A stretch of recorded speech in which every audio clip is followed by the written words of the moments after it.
Hi, in this video we will show you how to replace the tamper base of your PUQ press. You will need to order a new tamper base. You can only replace the tamper base within the suitable upper clamp range. Please check the diagram shown on screen. The tools you'll need during the following instructions are the Allen key that comes with the PUQ press, a flat screwdriver, and a brush. Start with removing the small cover cap from the Allen screw.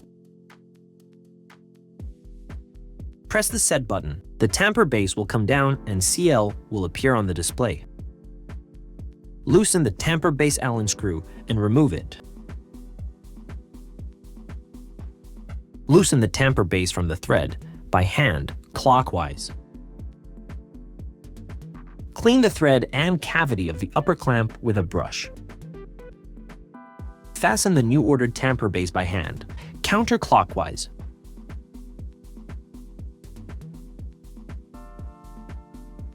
Put back the tamper base Allen screw and tighten it.